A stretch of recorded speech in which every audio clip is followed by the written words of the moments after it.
Hello guys. Yesterday's video that I had posted regarding the four topics here that we discussed, I felt that I was missing something there. So I went and rechecked and I found that the introduction to the economic systems and a part of it was missing, and after that we have continued it into the last chapter. So let's just see this small topic and let's get thorough with all the parts of the economic system so that we don't miss out anything. So let's get started. We come into the introduction of economic systems. See, human life, that's our life, depends on the consumption of goods and services that we need in our day to day life for our survival and for our luxury. But first comes the essential foods, food, water, shelter, etc. And then the challenge for humanity, for the human life, was that how to let these people have these things, and this challenge had two dimensions. First of all, things had to be created, and then they also had to be distributed to the needy people. So for production, one needs to set up the productive assets, and for that the money needs to be spent. But the question was also that who will invest and why will this person invest. So in the process of taking on these challenges, there evolved the different types of economic systems. The two we've discussed, we are just left with the first part. Let's quickly go through that and be done with this part. We come to market economy. See, yesterday we discussed about non-market economy and I missed out market economy, so we'll just do it today. See, market economy is considered the first formal economic system, and its origin came from the work of Adam Smith. So he came up with this idea, and his ideas can be summed up here. First, this market economy, it is the self-interest that motivates individuals or the firms to do economic activities out of which society that gets the goods and the services they have to be supplied with. Also, so what does it mean? It means the products society gets, it is unintended social benefits of someone's self-interested actions, and this factor, this concept is called the invisible hand, also the animal spirit. Then the second idea that can be summed up here is that for invisible hand to operate properly, a suitable environment is needed, and that environment can be determined by the forces of demand and supply. So this was another point. Third, we see that to attain the higher prosperity for this market and for this concept, we need that there should be increasing division of labor, that is the specialization of labor force, by breaking down large jobs into small components so that we can fit every course with the specialized people. So what does it bring? It brings speed, precision and quality in the labor force. Also, this economic system needs to be regulated by competition. And the next point that was here was the laissez-faire concept, that is lesser the government, better the economic performance. This was market economy, which Adam Smith also called as a system of natural liberty.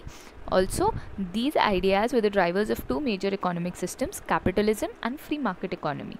Though they have the same economic environments, there is a slight difference between these two topics. Let's quickly go through that. Capitalism is focused on creation of wealth and the ownership of productive assets. People tend to create wealth, to create money. However, free market economy is focused on exchanging of wealth. Here, the production of goods is done, the supply of services and goods is seen, and then the money is exchanged here instead of being created here. Then what we have in a capitalist system, there might be some government regulation and private owner can have monopoly, but it's not a mandate, but government regulation also can be there.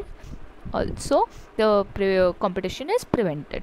However, in a free market economy, it is solely based on market forces, that is the demand and the supply that comes in, and there is little or no government regulation, so a free competition can survive here.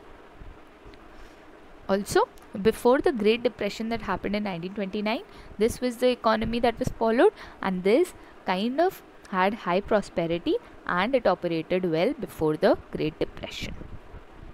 Now, why did it end in the Great Depression? Let's see the cons of this system. See, no doubt it had the democratic rights and freedoms and had great environment for individual success, innovation and business activities, but these three cons led to the decline of this market economy in the time of the Great Depression in 1929. Let's quickly go through all the 3 points. See, there was almost no tool to look after those who have lower purchasing power. It was all according to the demand and supply. The demand does not just depend on what you want, the demand depends on your purchasing power. So the poor people who did not have any purchasing power almost had no tool to look after any of the demand or any of the things that they wanted. Next, negligible to the total absence of welfare actions from the state. See, when the state is there, they can either provide subsidy, they can help the poor, they can help the needy, but since here it is almost minimal or no interference by the state, so there was negligible to the total absence of welfare actions. Then, just because poor did not have the purchasing power, so there was a widening economic inequality even after launching some measures that could help distribute the wealth to the poor, or that could help cover this inequality gap. But the widening in economic inequality was a major concern that led to the Great Depression in 1929. So since this system declined, this system, when declined, market economy declined, we came to the non-market economy, and we saw its cons in the last video that we had, and then we saw mixed economy. We again saw the distribution systems that were there. We saw the Washington Consensus, we've seen the Beijing Consensus, and we've also seen the Santiago Consensus. This is it. We've completed the topic, and I hope that you do not mind this inconvenience that is caused. I am really sorry for this. The next time I'll make sure that I am up to date with everything. Also, we are just left with a small topic. We'll complete it by tomorrow or day after tomorrow. Stay safe, stay healthy, manage time well, and thanks for watching.